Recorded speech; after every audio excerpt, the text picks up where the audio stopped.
दिया राजा जनक को। वेद व्यास जी ने एक पत्र राजा जनक के लिए लिखा और उस पत्रिका में लिखी कि हे राजन जनक, मैं अपने पुत्र सुखदेव को भेज रहा हूँ और मेरे पुत्र सुखदेव की परीक्षा ले लेना कि इस मेरे पुत्र सुखदेव ने काम और क्रोध को जीत रखा है या नहीं जीत रखा। आज श्रोताओ, सुखदेव जी महाराज ने कहा कि पिताजी मुझे वेदों का अध्ययन कराओ,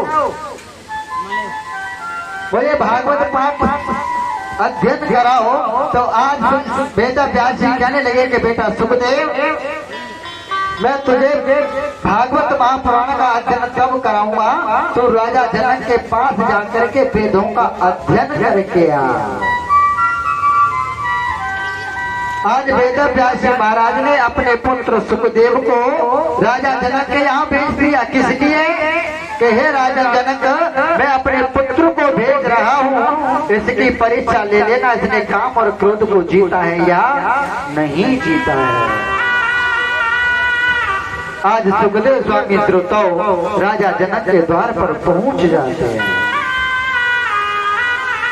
द्वार पर सैनिक मिले, द्वार पर मिले, द्वारपालों से सुखदेव स्वामी ने कहा कि राजा जनक से कहो कि वेद व्यास का पुत्र सुखदेव आया है जो वेद अध्ययन करना चाहता है, वेदों का अध्ययन करना चाहता है। आज राजा जनक ने अंदर से ऐलान कर दिया कि सुखदेव स्वामी से कह देना कि 5 दिन तक राजा जनक पर टाइम नहीं है, 5 दिन के बाद ही राजा जनक मिलेंगे, तब तक द्वार पर ही खड़े रहो। राजा जनक ने सुखदेव की ये परीक्षा लेना चाहिए कि आखिर देव को तो सही से क्रोध आता है कि नहीं। ऐलान कर दिया कि मुझ में 5 दिन तक टाइम नहीं है। सुखदेव स्वामी से कह दो कि 5 दिन तक द्वार पर ही खड़ा रहे, 5 दिन बाद राजा जनक मिलेंगे। सुखदेव स्वामी श्रोता द्वार पर ही खड़े रहे, तनिक मात्र भी क्रोध नहीं किया। और आज अगर किसी प्रधान के पास जाए, बोले प्रधान जी से मिलना है, और प्रधान जी यदि नहीं मिले, बोले भाई थोड़ी टाइम में आना, तो कम से कम 100 गाली सुना देंगे प्रधान को, 100 गाली कम से कम। लेकिन सुखदेव स्वामी को क्रोध नहीं आया, बोले ठीक है, जब राजा पर टाइम हुआ तभी मिल लेंगे, बैठे रहे। आज 5 दिन पूरे हो गए। राजा जनक ने कहा मंत्रियों से कि जाकर के ये देख लेना कि अगर सुखदेव स्वामी के चेहरे पर तनिक भी क्रोध हो तो वापस कर देना, और जैसी प्रसन्नता जब आया था तब थी, अगर ऐसी ही प्रसन्नता उसके चेहरे पर हो तो अंदर ले आना। आज कहते हैं श्रोताओं, ऐसा ही हुआ। मंत्री लोग गए हैं, द्वार पर जाकर के देखा, जो मुस्कान, जो खिलावट, जो प्रसन्नता चेहरे पर 5 दिन पहले थी, आज वही प्रसन्नता, वही मुस्कान सुखदेव स्वामी के चेहरे पे आज भी है। 5 दिन बाद, 5 दिन बाद भी वही प्रसन्नता है। सुखदेव स्वामी ने अपनी परीक्षा दी। राजा जनक ने परीक्षण किया कि सुखदेव ने क्रोध को जीत रखा है। समाज में ऐलान कर दिया कि सुखदेव ने क्रोध को जीत रखा है। अब तो राजा जनक सुखदेव स्वामी को महलों में अंदर ले गया। महलों की अटारियों पर स्वर्ण जड़ित मड़ियों से जड़ित एक सोने का सिंहासन जो कि अनन्य भांतियों से सजाया गया। आज सुखदेव स्वामी को ले जाकर के राजा जनक ने उस सिंहासन पर बिठा दिया। लेख तो यहाँ तक मिलता है श्रोताओं, उस समय देवऋषि नारद भी आए हुए थे। आज उस सिंहासन पर देवऋषि नारद और सुखदेव स्वामी दोनों को बिठाया गया, और सुखदेव स्वामी बैठे हुए, नारद भी बैठे हुए हैं। लेकिन कहते हैं कि आज बड़ी बड़ी अप्सराएं, बड़ी बड़ी सुंदर नारियां, नव युवती जिन्होंने अनन्य प्रकार से श्रृंगार कर रखा है, आज सभी नारियां सुंदर रूप धारण करके, बड़े सुंदर वस्त्र धारण करके, श्रृंगार करके आज सुखदेव स्वामी का आलिंगन करके बैठ गई। यानी कि उसी आसन पर बैठ गई, सुखदेव स्वामी के शरीर को टच किया। नारद भी बैठे हुए और जैसे ही नारद ने देखा कि नारी शरीर को टच कर रही है, नारद जी तो खड़े होकर के वहां से चले गए, लेकिन सुखदेव स्वामी वहीं बैठे रहे, क्योंकि सुखदेव स्वामी को ये भानी नहीं है कि ये नारी है या पुरुष है। जिसे स्त्री और पुरुष के बारे में ज्ञान ही नहीं है, उसे काम सताई क्या सकता है।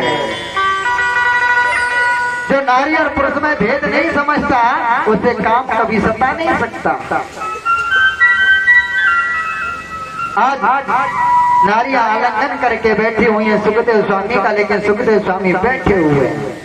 कोई भानी नहीं है कि ये नारी है कि ये पुरुष है, आलिंगन करके बैठी हुई है। आज राजा जनक सुखदेव स्वामी के चरणों में दंडवत लेट गया, पैरों को पकड़ लिया और कहा, गुरुदेव मुझे क्षमा कर दो, मैंने अपराध कर दिया।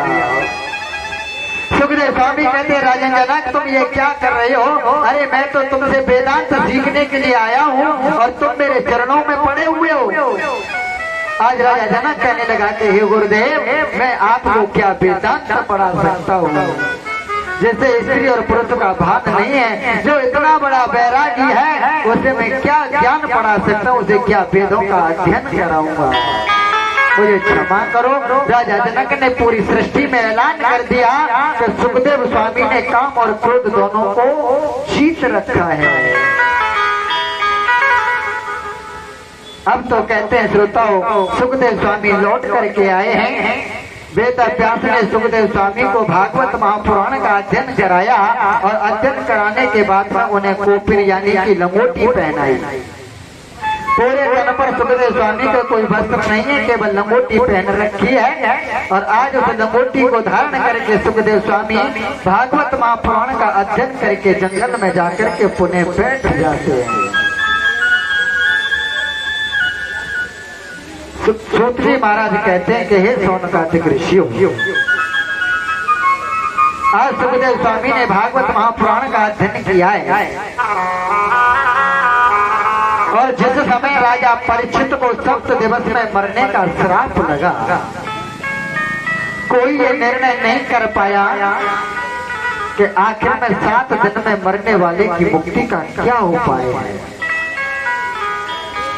तब इन्हीं सुखदेव जी महाराज ने आकर के राजा परीक्षित को 7 दिन 7 रात्रि श्रीमद् भागवत महापुराण का रसोपान कराया और राजा परीक्षित की मुक्ति हुई।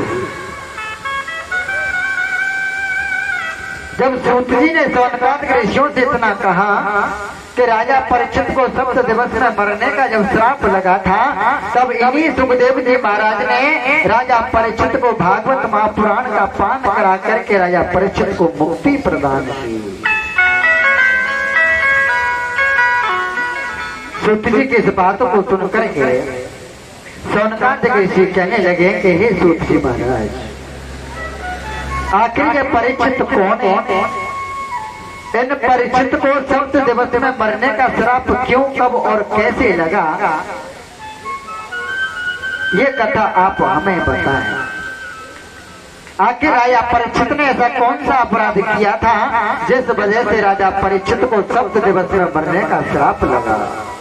ये राजा परीक्षित कौन के वंश में थे, इनके माता पिता का क्या नाम था, वो कथा आप हमें श्रवण कराएं।